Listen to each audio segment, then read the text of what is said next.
Hola amigos, soy Leonardo Damián, les doy la bienvenida a La Claqueta del Planeta. Me acompañan. Edmundo Valdés.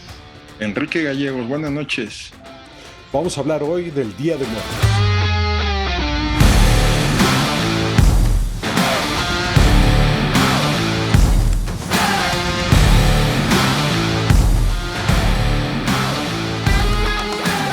Bueno, bienvenidos nuevamente a La Claqueta del Planeta. En esta ocasión, como anunciamos, vamos a hablar del Día de Muertos. Es una celebración que si ustedes viven en México, aun si no son mexicanos, tendrán un contexto por lo menos general. Pero si están en otros países, a lo mejor les queda un poco duda de dónde surge esta festividad. Bueno, es una festividad que es una mezcla ahora de tres culturas muy diferentes. Primero, la cultura prehispánica tenía una festividad que no era de un día, o dos, o tres, era de todo un mes. Normalmente era después de las cosechas, en el noveno mes, o sea, más o menos septiembre. Y esta festividad después se adaptó cuando llegaron los españoles a el Día de Todos los Santos y a los Santos Inocentes. Estas son festividades católicas que nacen en el siglo XIII y XIV respectivamente, una conmemorando los mártires del catolicismo y la otra las víctimas de las pandemias, ahora tan en boga el tema. Más específicamente, pues la peste negra, y después fue cambiando, fue adaptándose a los tiempos hasta que llegó a la Nueva España. Y entonces se juntó la cultura mexica, bueno, en general la cultura prehispánica, con la hispanidad, y además se mezclaron las dos religiones y nació esta festividad de Día de Muertos, ahora revuelta con el Halloween, que era una festividad también venida de Europa, pero más bien de la cultura celta. Entonces, hoy tenemos una especie de revoltijo interesante, que además tiene sus particularidades y sus adaptaciones al siglo XXI, de las cuales pues no hablaremos porque el tema es el cine. Entonces escogimos algunas películas cuya temática es precisamente el Día de Muertos o el Halloween. ¿Con qué quieres empezar, mi querido Edmundo? No, bueno, pues como bien dices, hicimos una lista, estuvimos ahí rebuscando películas dedicadas a esta festividad. Y bueno, la primera que vamos a platicar se llama Que Viva México, del señor Eisenstein. Sí, claro. Toda una institución y toda una escuela de cine. Por cierto, esta película que vamos a mencionar de Sergei Eisenstein fue hecha en México. Sí, claro. Él tuvo un presupuesto bastante considerable y fue interesante el desarrollo de la misma. Así es. Él originalmente iba a filmar en los Estados Unidos, específicamente en el área de Los Ángeles. Por muchas cuestiones que no vienen tampoco al caso mencionar, termina filmando en México, termina enamorándose de la cultura mexicana y planeando esta película que en su momento no pudo ser. Primero porque se le acabó el presupuesto, regresó a Estados Unidos, intentó buscar financiación para que la película pudiera llegar a buen puerto, pero no lo consiguió. Entonces la película quedó enlatada muchos años y esta versión que conocemos hoy en día se terminó de editar en 1976, si no mal recuerdo.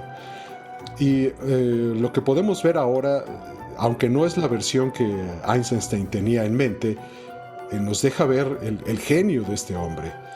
Primero, al igual que Alfred Hitchcock, que era un maestro del arte visual, él no necesitaba los diálogos para contar una historia. Los ocupaba, sí, pero esta película, aun si quitamos al narrador, podemos entender perfectamente cada uno de los segmentos que la componen.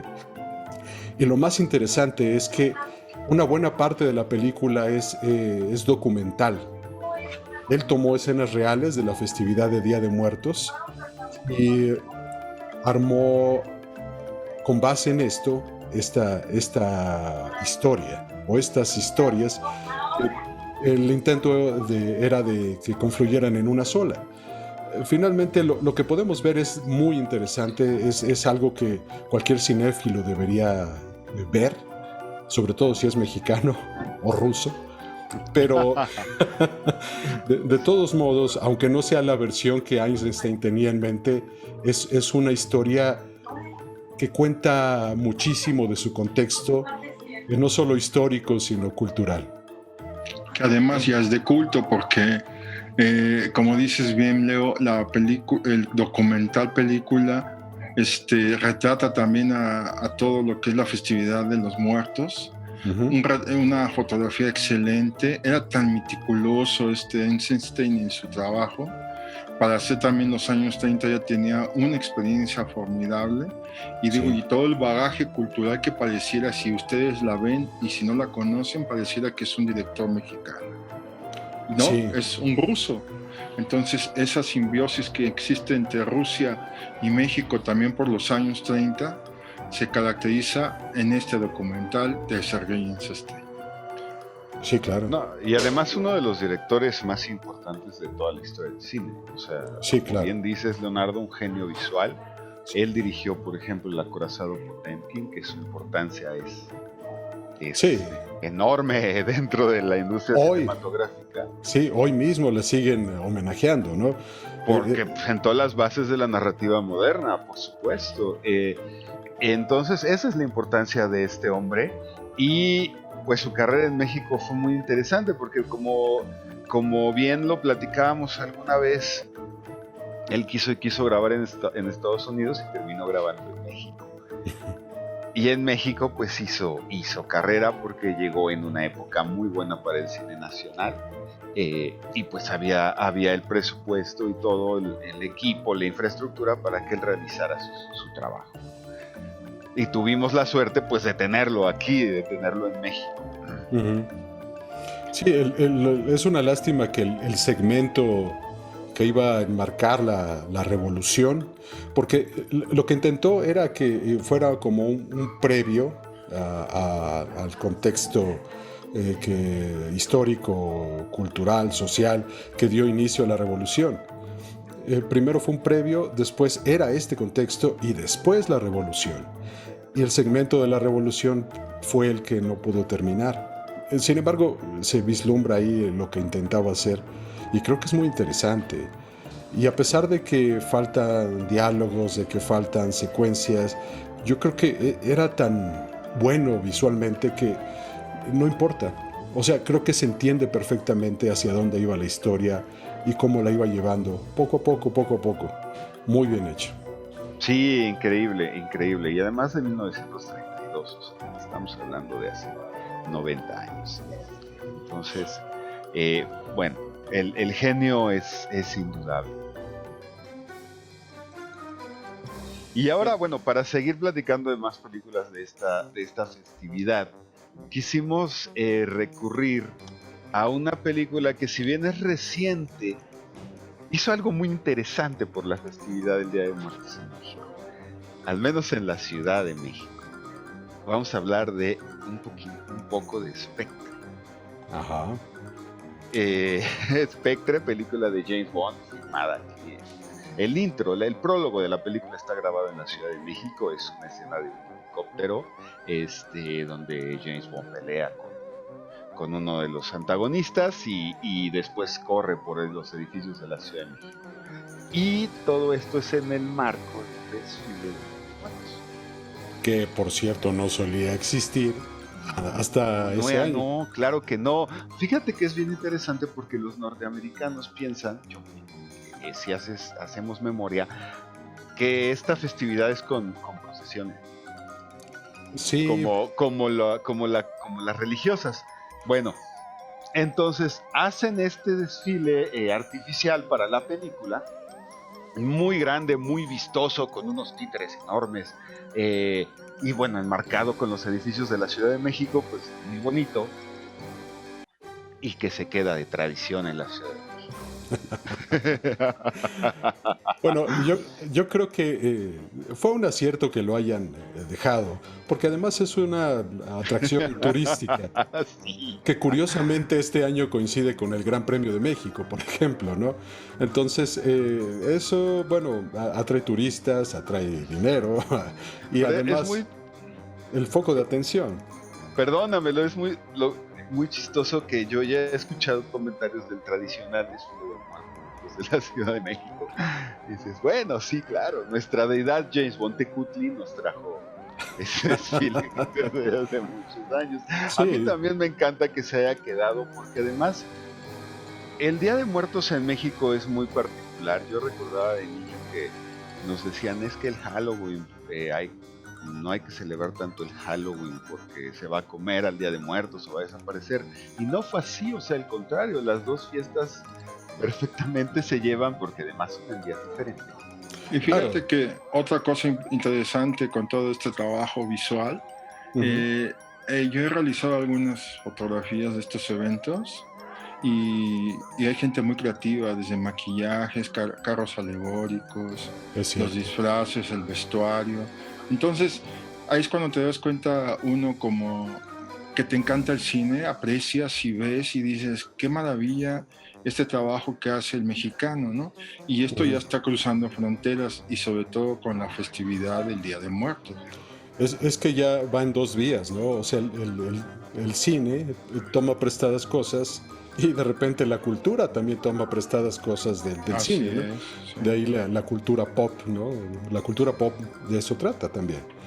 Ahora, cuando mencionas esto del Halloween, sí es muy interesante que ahora se ha fusionado.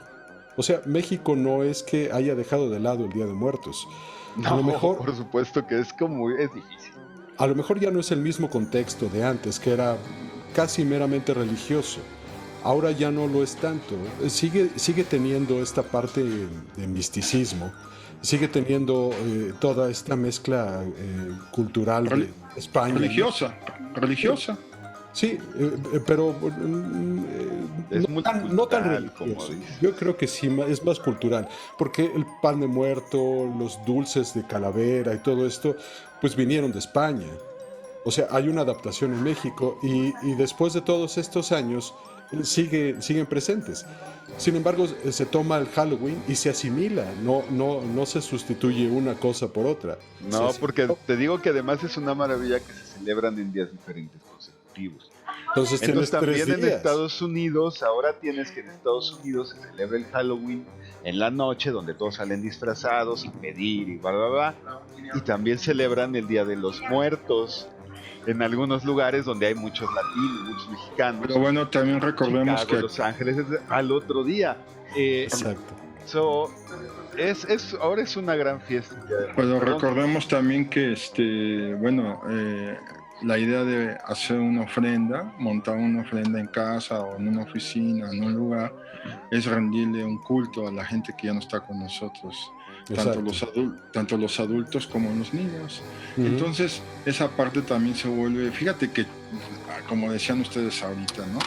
A pesar de que era un proceso religioso, se fusiona de alguna manera con el Halloween y Sí. crece de una magnitud impresionante, ¿no? Entonces se vuelve un atractivo también, como decían hace rato, turístico e interesante para la cultura mexicana, ¿no? Sí, claro. La enriquece, siento yo. O sea, Sí, y James Bond pues enriqueció padrísimo esta tradición. James Bond tiene algunas relaciones ahí muy interesantes con México que platicaremos en próximos programas. No quiero quemar ahorita nada. Vamos a continuar con estas películas de las festividades de muertos. ujú, Y eh, pues México obviamente se pinta solo para hacer películas. O sea, si hay un género en el cual México nunca ha tenido problemas en hacer películas en toda la historia, es el Día de Muertos. ujú. Casi cada década del cine mexicano hay una película buena de Día de Muertos, sin ningún problema. Y en las últimas décadas se dieron varias buenas animadas, Ujú. Así encargadas es. del estudio, por ejemplo, del estudio Anima Studios, aquí en la Ciudad de México, que es quien hace las trilogías de estas películas como La leyenda de la Nahuala. Ujú. Película animada. También tenemos El libro de la vida, una película producida por Guillermo del Toro, que no es totalmente mexicana, es también una producción estadounidense, pero bueno, es al final habla de la tradición. Y Ujú. también tenemos Coco. Coco Claro. fue el gran boom que llevó al mundo a acabar de conocer la tradición mexicana de Día de Muertos de la mano de Disney. Así es. Sí, aunque no están hechas en México, sí están apoyadas en gente mexicana, sobre todo explicando la tradición. Está mezclado un poco, también está dramatizado y obviamente tiene elementos muy particulares que usa Pixar en sus películas. Pero no deja de ser interesante que sí hay un entendimiento, por lo menos general, de la festividad. Y que además de tantos años, también Disney volteara a ver esa festividad, ¿no? Sí, Que suena bastante interesante con la producción de Coco, ¿no? y Coco retoma algo muy interesante. Los mexicas pensaban que había como cuatro paraísos, cuatro cielos. Uno estaba reservado para los guerreros que morían en batalla y las mujeres que morían al dar a luz. El otro estaba reservado para los que morían ahogados. Eh, pero el Mictlán estaba reservado para... Ah, bueno, y había uno para los bebés. Había uno para los bebés, para los infantes, pues. Y el Mictlán estaba reservado para todos los demás. Entonces, todo esto también marca como un poco el principio de la festividad. Se refería a una ceremonia que duraba 4 años, en donde los muertos tenían que llegar al Mictlán. Y uno de los elementos que tenían, o una de las pruebas por las que tenían que pasar, estas almas eran ayudadas por un perro xoloscuintle. Ujú. Coco retoma esta parte, por ejemplo. A eso es a lo que me refiero con que sí hay un estudio y sí hay un entendimiento por lo menos superficial de la festividad. Que Sí, además no deja de ser interesante verlo a través de los ojos de alguien de otro país, ¿no? al final, lo que sí hizo Disney indudablemente con el Día de Muertos fue llevarla a muchas partes del mundo, Sí, eh, y hacer que fuera, o sea, todo el mundo hablaba de Coco, era Coco, Coco, Coco, Coco, Coco, Coco, y todavía ahorita nos acordamos de Mamá Coco en estos días, pues. Es bien interesante que también Coco es una película que llega a enfilarse junto con Día de Muertos, ¿no? Que también es una producción norteamericana mexicana, donde sale Diego Luna, sale Channing Tatum, Isabel Saldaña, se enfila también ahí. ujú, Y La leyenda de la Nahuala, pues es una película completamente mexicana, que incluso beneficiaria del Fidecine, ujú. que toma también la leyenda de Día de Muertos y hace una buena historia. A mí lo que se me hace interesante es que son tres puntos de vista de la misma cosa, bien diferentes, ¿no? Ujú. Sí, sí, Este, que cada uno tiene puntos particulares porque obviamente como el papel picado. La claro. fiesta tiene elementos particulares, pero sí es muy interesante que podamos ver hoy día tres puntos de vista tan particulares en la animación de esta fiesta, ¿no? Yo Sí, creo que no hay dedicado a algo a alguna fiesta mexicana así algunos puntos de vista animados como estas tres. Y sí, claro. fíjate que las tres, hablando de iconografía, bueno, manejan todos los aspectos de Día de Muertos, ¿no? Así El es. papel picado, las calaveritas aparentemente de azúcar, todo ese misticismo y simbolismo que maneja el Día de Muertos está reflejado en estas tres películas. La Ujú, leyenda de la Nahuala es una película de animación que pues sí costó su dinerito por ahí y además duró un Ujú. tiempito en filmarse, ¿no? ujú, Recuerdo que alguna vez que platiqué con el director por ahí en un festival, creo que fue en Acapulco, me decía que les había costado bastante trabajo levantar el proyecto, porque pues es tardado hacer animación como todos y nosotros sabemos, ¿no? sí, claro. Entonces tienen un mérito las tres en ese aspecto, sobre todo, bueno, Disney que, bueno, no carece de presupuestos, logra acercarse y voltear y decir, bueno, México tiene una cultura en torno a la muerte, ¿no? Festeja la muerte y hasta podemos decir, se ríe con la muerte. Entonces, es interesante ver estas películas de animación. Sí. Fíjate, yo quiero mencionar que sí, efectivamente, pues, la Leyenda de la Nahuala fue una película dura de levantar, pero luego fue tan exitosa que dio 5 partes. Sí, 4 secuelas más: La Leyenda de la Llorona, La Leyenda de las Momias de Guanajuato, La Leyenda del Chupacabras y La Leyenda del Charro Negro, ¿no? La última, ya muy reciente. Entonces, bueno, fue muy exitosa esta película, e incluso tiene ahora una serie en Netflix que se llama Las Leyendas. Y a mí sí me da gusto que algo que costó mucho trabajo y le apostaron además a este tema en particular, y fue muy exitoso y creó todo un universo, ¿no? Un leyendaverso. Y como tú dices, ¿no, Mundo? Siendo México un país muy, muy apegado al cine de misterio y terror, y sobre todo de leyendas, ¿no? Yo creo que es eso, ¿eh? Yo creo que México se apega mucho a sus leyendas, sobre todo las prehispánicas. Por eso sobrevive la leyenda de La Llorona, por ejemplo, ¿no?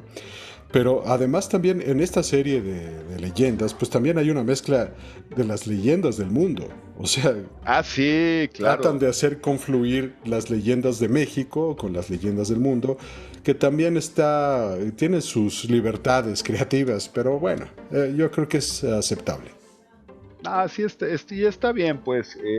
También, bueno, en cuestión de animación la técnica está bien, o sea, son películas bien hechas, cuidadas en la cuestión técnica de la animación, tanto teórica como de realización puramente. Buen audio, buenas voces, y buena música, bien, son buenas producciones, ¿no? De acuerdo. Bueno, vamos a hablar ahora de una película que si no es, pues no es un representante de lujo de la festividad de Día de Muertos, por lo menos es interesante porque toca pues también el mundo prehispánico desde un punto de vista pseudocientífico, y de pasada pues sí llega a tocar como esta parte de los muertos. Estamos hablando de La Momia Azteca y de su secuela, que además fue el mismo año, La Maldición de la Momia Azteca. ¿Quién quiere empezar con esta película? No, a mí me gusta desde que era yo niñito, porque la pasan en televisión y a mí me divertía mucho. Rosita Arenas es una mujer muy, muy guapa, una buena actriz. Pero la película, bueno, es totalmente ciencia ficción prehispánica mezclada con fantasía, bien hecha en algunas partes, mal hecha en otras partes. Sí. Se nota de bajo presupuesto, sí, que seguramente el dinero se lo gastaron en el sueldo de los actores, sí. Y bueno, la historia es muy sencilla. Tenemos que en los tiempos antiguos, Popoca se enamora de una chica que iban a sacrificar, que se llama Xochitl. Y como la iban a sacrificar, pues ya nadie podía acercársele ni nada. Que también ahí modifica, ¿no? Y se inventa toda una mitología, que no podían tocar a la mujer, ni se puede acercar nadie. Y él llega y se le intenta robar, pero los cachan y los castigan. A ella, pues la castigan obviamente sacrificándola, creo que nada más rápido. Sí. Y a él lo vuelven momia de una forma muy chistosa, porque le ponen una cosa, un papel encima, no sé, un papel maché encima, y lo envuelven en él. Le dan de beber algo, ¿no? Sí, le dan de beber una pócima que lo iba a maldecir y que lo iba a volver el guardián de un amuleto de no sé qué, ¿no? Mientras porque que hay un tesoro envuelto también. Sí, él tiene que proteger un pectoral y un brazalete. Así es. Y además, bueno, todo esto enmarcado con una mujer que está cantando como una especie de ópera. No, sí, impresionante. El número prehispánico, de música prehispánica, no está mal. Se ve que sí fueron a Teotihuacán mínimamente, investigaron qué onda más o menos, y les trajeron los músicos. A mí lo que me gustó mucho fue la mitología que crearon. Ahí, Sí. en ese momento, la mitología está padre. Una mitología que la ves y dices, bueno, ¿por qué nadie hace un remake de esto ahorita? Aunque O sea, bueno, tú imagínate la momia azteca contada hoy en día, un poco más tétrica, por ejemplo, ajá. y, o sea, con elementos de terror moderno, pues, ¿no? O sea, estaría una historia padre, una mitología mexicana que daría mucho, pero además no queda ahí, porque esto se mezcla con la historia del doctor, ya en el presente, Ajá. con la historia del doctor Almada, que es Ramón Gay, que es un psicólogo un psicólogo psiquiatra que practica la regresión hipnótica. Y se le ocurre hacerlo con su prometida, que es Rosita Arenas, y resulta que es Xochitl Rosita. Y bueno, no les quiero contar toda la película, porque bueno, después quieren ir a rescatar el tesoro azteca y los persigue un enmascarado que además los está espiando. Esa parte es interesante, aunque también yo creo Porque que ahí se vuelve un thrillercito. sí, Sí, bueno, sí. cuando unes las dos películas, en la primera aparece el enmascarado negro y en la segunda el enmascarado blanco, Ajá, lo sí. cual le da cierto simbolismo, ¿no? Y resulta que el Pinacate, que es otro personaje ahí, Que resulta es como el cómico. ajá, es como el release cómico, pero en la segunda parte tiene una importancia mayor, digamos.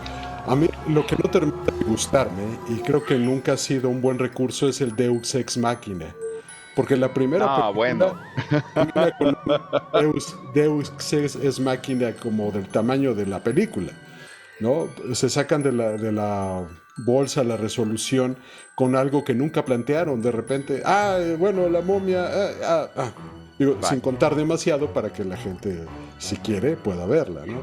Pero no sean tan crueles con la película. No, pero tiene partes bien padres, bien buenas. Me o sea, refiero, voy a insistir un poco en el contexto histórico de la película, pero sí, No, digo, ahí sí no, porque el Deus Ex Machina espérame. tiene 2000 años. Espérame, yo lo sé, pero yo creo que también, pues sí, también tiene que ver la creatividad, pero yo creo que me imagino también los recursos económicos. Y digo, para la época, pues haber logrado una película pues no se ve de mucho alto presupuesto, No, y sin duda. entonces logran un trabajo, digamos que aceptable para el momento. Pero sí tienen razón, digo, de alguna manera, todo este contexto que maneja la película, que también, si recuerdan, todo este hecho de que ella, Rosita Arenas, también aparezca en la época moderna de esa época, pues se vuelven también fórmulas para el cine mexicano, ¿no? Sí. Por ahí hay algunas películas, e inclusive de Tintán, que no dudo que haya parodiado esta película, por ejemplo, ¿no? No, claro. Sí, incluso el programa pasado hablamos de la serie B mexicana, Ajá, así es. que yo creo que valdría la pena después hablar ya más a Sí, fondo. del tema, sí. Pero sí, no, Que aunque sigue siendo también un refuerzo para el cine, ¿no? Digo, claro, sí. es que la serie B era, pues sí, también una especie de lo que el Hollywood, los 60, 70 también, pues reafirmó igual, ¿no? Hasta la fecha. No, y es Pues la es lo prueba que de que mantiene. no necesitas un presupuesto enorme para Así contar es. una historia, ¿no? Y una historia ahí, yo vuelvo a insistir, en la mitología que crean ahí de la momia azteca está bien interesante. Aunque Rosita Arenas se vea totalmente española ya en el pasado, en las escenas que hacen en el pasado. Y eso sale un poco de contexto hoy en día, sobre todo hoy en día. Porque sí tiene partes que la película pues obviamente no le sobreviven al paso del tiempo. Como que de repente en las escenas del pasado y se ven los andadores en las pirámides, ¿no? No, bueno, claro. Y O la pues parte donde... tienes que obviar que las pirámides ya están en ruinas en el pasado. Pero bueno. También algo que ha cambiado hoy en día es cuando la hipnotizan. Le está diciendo respira profundo y ella está como en una especie de conflicto mental. Sí. Y los ojos muy abiertos, y bueno, entonces sería imposible hipnotizarla, pero aquí sí la hipnotizan. Pues me imagino, sí tienes también razón, se ve pues suena chistoso ahora y lo ves. Me imagino al director, tienes que hacer la escena así y demostrar que estás angustiada y que te están hipnotizando. Yo me imagino, no sé. Sí, quién sabe, Pero pero sí bueno, es interesante cómo cambia también todo eso ahora. porque ¿Cómo oye, cambia? hemos visto 100 películas donde hipnotizan a alguien, ¿no? Así es. Entonces, tu concepto del hipnotismo es diferente al que tenían en aquella época. Y luego Ramón Gay, bueno, un ícono ya también del cine mexicano, pues haciendo pareja con Rosita Arenas para darle otro toque, pues interesante de masculinidad y pareja sea con Rosita Arenas. Creo que les falta química, pero creo que también el guión tiene mucho la culpa. Pero no Sí, sé, sí. sí, no es muy relevante, ¿eh? O sea, eso como que no les preocupó a la hora de hacerlo. De hecho, No. el personaje de Rosita Arenas no es realmente muy relevante en la cuestión del avance de la historia. Y sí, la relación con el personaje de Ramón Gay es súper cuadrada, pero al final sí logran ahí entre el ensamble junto con Crox Alvarado, que es Pinacate, logran hacer ahí que llenar la película, pues, y llenar la historia, que además es bien, a mí esto que se me hizo también muy interesante, o lo que se me hace muy interesante esta película, es que tiene secuencias muy largas, que no te llevan a nada, que un personaje está caminando para acá, otro para acá, otro. Obviamente para rellenar tiempo y que la película no fuera de 20 minutos o de media hora. Y que Porque la pudo trama es muy serlo, ¿eh? pequeña y muy sencilla. Pero esa misma trama sencilla hace que sea comprensible y como digo, a mí desde niño me gustaba mucho. Y bueno, ahora que la volvemos a ver por hacer el ejercicio, el ejercicio que estamos haciendo, pues me sigue entreteniendo, ¿no? Y Es pues yo les entretenido, sí. recomiendo que la vean, que vean si Sí, quieren yo las también dos la partes. recomiendo.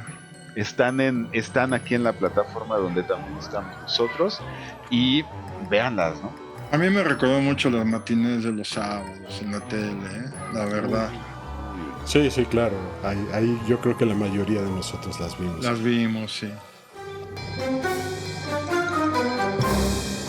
Ahora, Sí, vamos por a hablar supuesto. de una película de una hechura diferente. Esta con Jorge Negrete.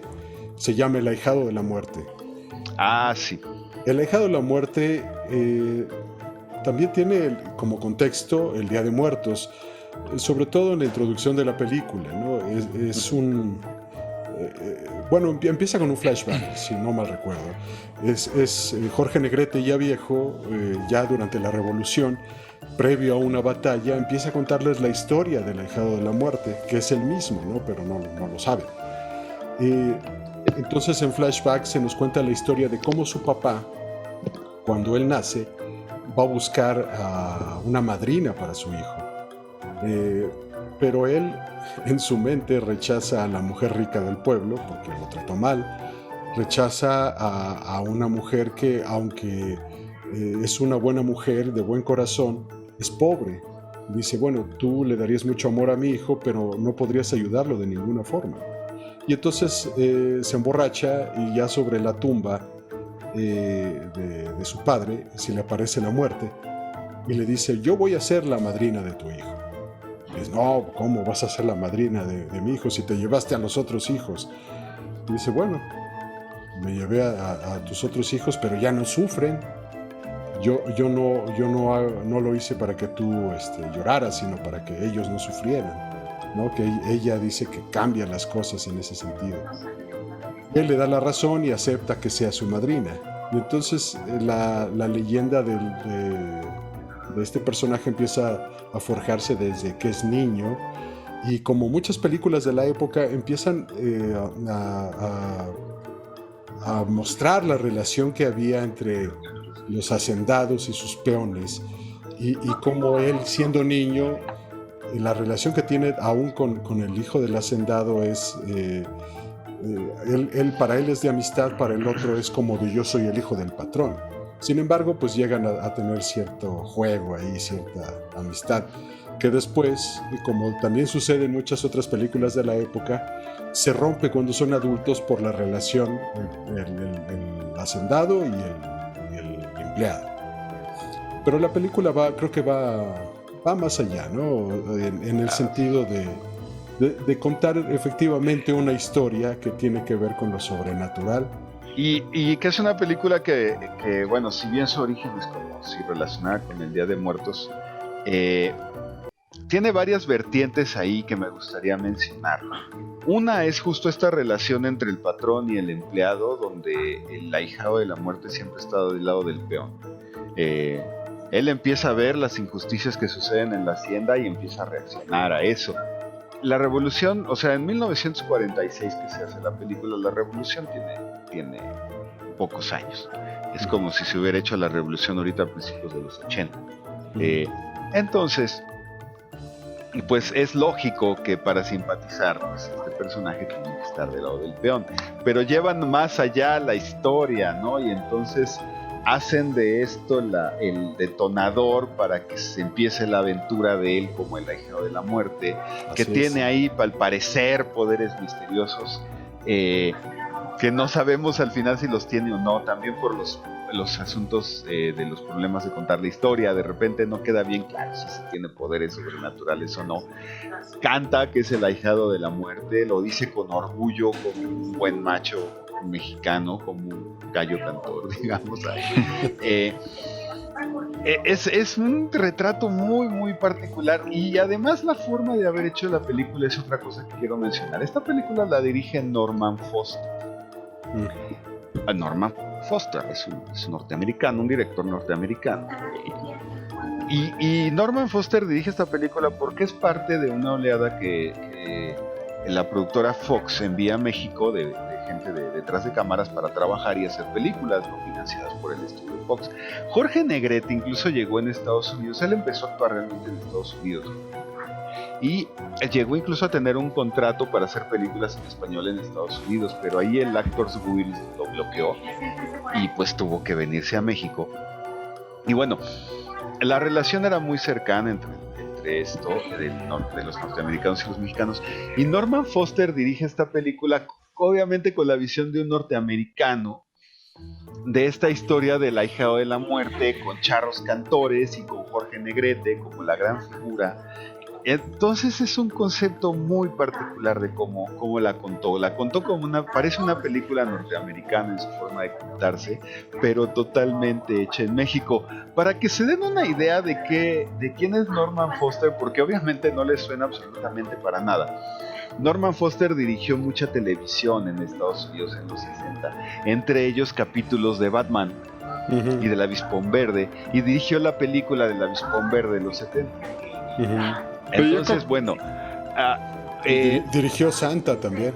Sí, dirigió también Santa, y pues a mí se me hace una visión bien interesante de la festividad, no solo, y de la muerte en México desde los ojos de un norteamericano. Fíjate que Norman, como dicen, es esta especie de director que sabe asimilar la cultura de otro país. Me parece que son pocos los que lo logran, y él hace un gran trabajo en El ahijado de la muerte, sobre todo el conocimiento histórico que tiene, ¿no?, de la revolución, el porfiriato, y además el misticismo y la mitología y fantasía de este personaje, porque además rescatable el manejo de cámara. El manejo de cámara es fabuloso, bueno. digo, pone al personaje, lo tiene bien ubicado, entonces la dirección es magnífica. Creo que yo siempre he pensado que estos directores tipo Ridley Scott, tipo el de la película esta de El nombre de la rosa, en fin, todos esos detalles que captan de una cultura como México, y dices, pues imagínate dirigiendo en la serie de Batman y todo, tú no puedes creer que está haciendo una película así, ¿no?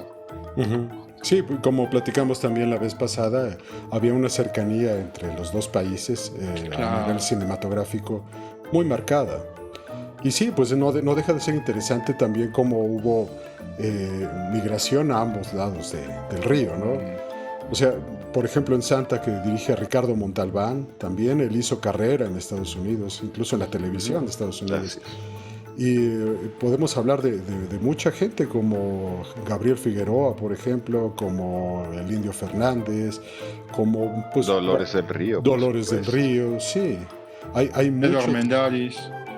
Sí, Pedro Armendáriz. Muchos, o sea, hubo migración a ambos lados. Pero Así bueno, es.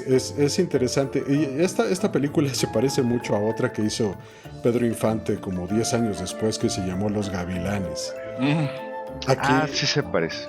en esta de Los Gavilanes, ya sin el elemento sobrenatural, pero sí tiene un parecido la historia. Similar, sí. A mí siempre se me hizo, Jorge Negrete siempre se me hizo un actor afectado.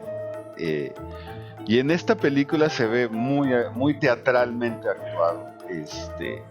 El vestuario también es extrañón, españolado, el vestuario de los charros mexicanos, ¿no? Con unos tipo torero, ¿no? Los sacos y los pantalones abiertos.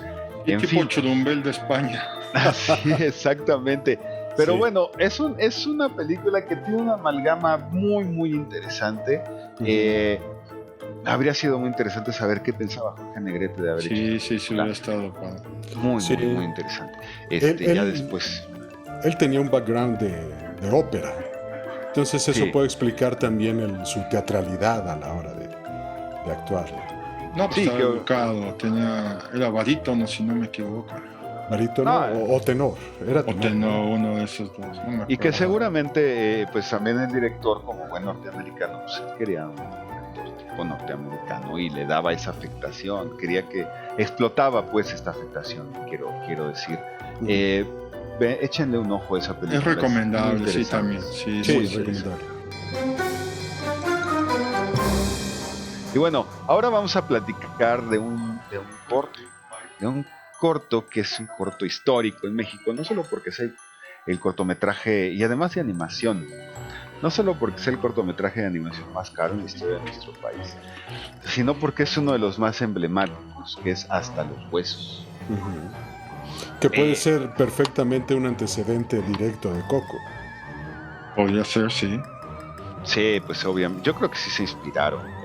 Probablemente. Multipremiada, ¿eh? Sí, sigue ganando premios el día de hoy después de 20 años, porque justo cumple 20 años ahora en 2021. Se tardaron 3 años en hacer este cortometraje. Imagínense un cortometraje de 12 minutos, me parece que dura 3 años se tardaron. Cuenta con música de Café Tacuba, tiene Eugenia León, que canta ahí como La Llorona. Bueno, y este corto nos retrata perfectamente el viaje de una persona hacia el mundo de los muertos, ¿no? El Mictlán. El Mictlán, de hecho de una forma bastante gráfica, y además se basa mucho en las ilustraciones de Posadas, ¿no? Como la Catrina, pues es la Catrina de Posadas, pues. Retoma muchos elementos también de la cultura popular mexicana. Y yo creo que además agrega otros elementos como el gusano, que le dan El gusano de cierto maguey. toque ahí como de misticismo, ¿no? O sea, porque el gusano pues puede simbolizar muchas cosas, pero desde el punto de vista de un muerto es, ¡ay, se va a comer mi piel! Y todos los demás muertos, sí, que se la coma, para que seas como nosotros, ¿no? Vente. Porque además es el gusano de maguey, ¿no? Ajá. Sí, que te coma, pues cómo no te va a comer. Y es el del mezcal, incluso Claro, lo por usa el supuesto. mezcal. Claro, Oye, ¿no? y el trabajo de producción y visual es maravilloso. Es un cortometraje que se hizo con muchos deseos, me comentó alguna vez también el director, que le interesó hacerlo, y sobre todo hablar de la muerte, ¿no? Que era para él como un gusanito, ahora sí que quería ayer platicarla, ¿no? Y decir, voy a hacer este cortometraje, y creo que está hecho en stop motion, ¿no? Si no Está me en stop equivoco. motion. Sí es que en stop motion todo. Entonces es un Imagínate. gran mérito también, y digo, ya ven que el trabajo de stop motion pues tampoco es nada fácil.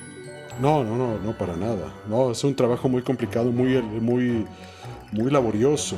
Y sí, yo creo que por eso les llevó tanto tiempo, porque perfeccionarlo, cualquier detalle, cualquier cosita se nota, ¿no? Cualquier salto se nota y hay que regresar, hay que Sí, volverlo sí, a sí. hacer. Y ahora que vimos también la vez pasada que platicamos con nuestros amigos que nos ven, lo de Escuela de Vagabundos, me recordó la escena de la chica que canta, que es Eugenia León, y él que está sentado en un bar y todos los comensales viendo cómo lo está seduciendo, ¿no? Me recordó esa escena también en la parte seductora, que también el mexicano, el director mexicano, es muy hábil para poder hacer este tipo de escenas, ¿no? Sí, Pero claro. aquí en este caso la muerte, cómo le habla al oído, ¿no? Sí, la muerte seduce al muerto, ¿no? Así es, así es. Para que entre a este mundo Ajá. que será su nuevo hogar, ¿no? Que al final se da cuenta, bueno, no es final, sino él percibe que pues no es tan malo morir, ¿no? Claro. Sí, Pues pues sí. es simplemente el paso a ese mundo, ¿no? Sí, sí es Desde el punto de interesante. vista del corto. Así es, así es. Yo creo que también es muy recomendable y No, Tom, sí, véanlo, está también aquí en la plataforma donde estamos nosotros, aquí en YouTube, denle like ahí abajo también a nosotros y vayan y vean el corto, está en una plataforma oficial para que lo vean sin ningún inconveniente, completito, dura poco tiempo, pero es una experiencia casi inolvidable. Yo recuerdo haberlo visto en la Cineteca cuando se estrenó, ya hace ya unos tiene buenos años. unos años atrás, Sí, ¿no, en Mundo? 2001 fue cuando se estrenó Fíjate, ahí en la sí. Cineteca Nacional. Sí, ya tiene. Y fue muy impresionante verlo, pues, porque nunca habíamos visto descrita de esa forma la muerte, ¿no? Al menos con tantos elementos, incluyendo a Quetzalcóatl, que también sale. Vaya, muy recomendable, véanlo, póngale pausa ahorita a este video, vayan, véanlo y regresen con nosotros. Y el final es muy, muy interesante. Y ahora, para la cereza en el pastel, vamos a hablar de una película mexicana clásica que se llama Macario. Y es una película que además fue la primera película mexicana nominada al Oscar como mejor película extranjera. Y Macario tiene pues todos los elementos sobrenaturales y del contexto de la festividad del Día de Muertos como para considerarla la película con la que queremos cerrar este espacio. Sí, hay otras películas ahí que hablan del Día de Muertos también, no solo las que mencionamos, ¿no? Claro. Pero vaya, Macario es la más representativa. ¿Me dejas mencionar rápidamente? Mira, nada más antes de irnos con Macario y ya acabar este programa, esta charla. Ok. ¿Me dejas mencionar otras películas antes? Sí, por supuesto. Por ejemplo, Calacán, que es una película de títeres muy interesante del 85, échenle un ojo, está también aquí en la plataforma. También está Maclovia con María Félix, que también se ubica un poco su historia dentro del Día de Muertos. Y por supuesto Pedro Páramo, ¿no? Que también nos habla de esta festividad, pero todo el cine mexicano, estas por ejemplo todo el cine mexicano fue y viene de o va a Macario en la cuestión del Día de Muertos. Sí, claro. Es el pináculo del cinematográfico de el retrato de esta fiesta, indudablemente, no solo por lo que cuenta, sino cómo lo cuenta, la proeza técnica que fue Macario en su tiempo a la hora de retratar varios de los sets que están involucrados, y también cómo entrelaza las tradiciones del Día de Muertos con la historia general de Macario, que pues es la historia del indígena Macario, que es López Tarso, y la muerte, ¿no? Interpretada por Enrique Lucero de una forma tan acartonadamente maravillosa. O sea, está tieso, pero eso es la personalidad que él le quiso dar a la muerte. A veces ni siquiera con los ojos voltea a ver al personaje de López Tarso. Y la retrata muy bien, es una muerte muy interesante la que creó ahí Enrique Lucero. Pero además también la visión de Gabriel Figueroa, ¿no? Porque la película está fotografiada de una forma muy preciosista, ¿no? Es exquisita en algunas partes incluso. Sobre todo la parte de las velas, los exteriores es increíble lo que hizo Gabriel Figueroa en esta película. Yo creo que es de lo mejor que puede verse en ese sentido en la época. Pero ustedes, como también digo, la fotografía, pues saben que esa película, esa escena de Macario dentro de la cueva es pues clase, es de clase para fotógrafos en todo el mundo, ¿no? No, claro. Entonces, lograr esa escena es magistral, ¿no? Sí, El, claro. el personaje de Macario con López Tarso, que ya tenía también ya un peso específico en el cine mexicano, y Pilar Pellicer, si no me equivoco, haciéndole su pareja en ese momento, ¿no? Así es, sí, sí, sí. Y Sí. Roberto Gabaldón como director también consagrándose con esta película, ¿no? ¿Cómo se habrá divertido Roberto Gabaldón? Yo creo que le dijo a Gabriel Figueroa, tú haz. Yo quiero Seguramente, esto, tú haz. seguramente. Y porque se ve que lo dejaron trabajar, que tuvo el tiempo, que tuvo el presupuesto, obviamente, para dedicarse, para investigar y para hacer esta escena tan maravillosa, que toda la película en sí está muy, muy bien retratada. También los manejos de los claroscuros están padrísimos dentro de Macario. La actuación de Ignacio López Tarso es como la cereza del pastel de la película. Él se la carga y la lleva, Ujú. bueno, te lleva a través de este viaje hasta psicodélico en unos momentos, ¿no? Yo siento el resto de las actuaciones un poco teatrales también. No sé si era la intención. La muerte creo que está bien en su contexto, pero por ejemplo el millonario le ayuda a conseguir otros pacientes y esto, lo siento como exagerado en muchas ocasiones, como muy de teatro. Lo siento. Sí, El cine y el teatro no son iguales, por más que tengan que ver con la actuación, ¿no? El teatro tienes que llegar al tipo que está en la última fila.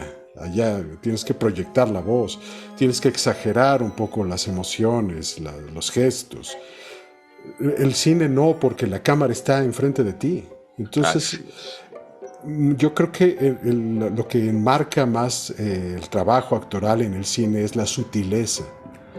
Y en este caso creo que le faltó esa parte. Si bien López Tarso está bien, bueno, yo lo siento adecuado en este papel. Siento muchos de los otros papeles teatrales. Y si mal no recuerdo, López Tarso al principio no estaba contemplado, ¿eh? Oh, En la película, si mal no recuerdo. Pero después voltearon a verlo o él se acercó y fue casteado y lo jalaron. la verdad no recuerdo esto, Kike. Pero digo, en general la película es de culto para mi punto de vista, es una película que se debe de ver. Sí, tienes razón, es mucha actuación de teatro, inclusive se me hace hasta raro que el director, porque Gabaldón, que yo recuerdo, tampoco era de teatro, ¿no? Uh-huh. Pero Sí, bueno, todos los demás tenían ahí ya también un acto, pues bueno, el mismo López Tarso, ¿no? sí. Ahora, el guión lo escribe B. Traven, que también yo creo que deberíamos hacer después, si no un Mm, programa, por lo menos tocar el tema, porque es una persona que Pero él nadie hizo también sabe, el guión y la novela, ¿no? no sé si la novela, Sí, sí, sí, sí, sí. pero este personaje supuestamente nació en Prusia, en Alemania, pero digo supuestamente porque hay como varias versiones de su nacimiento y de su desaparición y de sus seudónimos y de los países en donde estuvo y de las cosas que hizo. Es un personaje interesante que Sí. después deberíamos abordar más a fondo. Claro, sí, a mí me parece muy bien esa idea. Y fíjate, aquí es bien interesante porque también Macario está un poquito inspirado en los historia de los hermanos Grimm, Ujú. que también una película que mencionamos hace un rato, que es La hija de la muerte, está Ah, inspirada en la misma historia, exactamente. ujú, ujú. Porque, pues, si nos fijamos, hasta El Ajeo de la Muerte y Macario es muy similar, aunque con sus diferencias tácitas. Y bueno, también Macario se ha ganado cualquier cantidad de premios, ¿no? Como dices, fue una película mexicana antes de Roma, nominada a Mejor Película Extranjera. Ujú. Se ganó en 1962 el premio a Mejor Película Hispanoamericana. Se gana en España un premio en el 61, se gana un premio en Italia, la Copa de Plata, en un festival de Edimburgo, en el Festival de San Francisco, en Cannes, obtuvo un premio por mejor fotografía para Gabriel Figueroa. Es una película obligada dentro de la cinematografía mexicana, dentro de las escuelas de cine en México y en varias partes del mundo se enseña Macario. Como bien dijo Kiki hace rato, para aprender de la foto, de la forma de contar la historia, del manejo de cámara, etcétera, etcétera, ¿no? Sí, es una referencia sin duda alguna. Y pues nosotros la recomendamos ampliamente, si no la han visto, y si ya la vieron, pues revisítenla. Sí, una de las mejores películas de la cinematografía nacional. Y bueno amigos, con esto cerramos el programa especial de Día de Muertos. Esperamos que les haya gustado. Si quieren que toquemos algún tema en especial, propónganlo aquí abajo en los comentarios. Si les gusta, pues obviamente denle like y los esperamos en la próxima ocasión para hablar de James Bond. Si no se separan de nosotros, vienen buenos programas interesantes, inclusive a lo mejor por ahí algunas entrevistas. Y bueno, es otro gran placer haber estado con ustedes, compañeros. Leo y Mundo, platicar de cine con ustedes es un agasajo. Igualmente, Quique. Yo soy Leonardo Damián. Quique. Yo soy Edmundo Valdés. Recuerden, suscríbanse. También tenemos nuestra página de Facebook, facebook.com/La Claqueta del Planeta. Suscríbanse aquí en Popcorn, el canal, para que no se pierdan ninguna. Aprieten la campanita. Suscríbanse a la lista de reproducción. Muchísimas gracias y nos vemos en la próxima. Buenas noches, hasta pronto. Hasta luego. Hasta luego.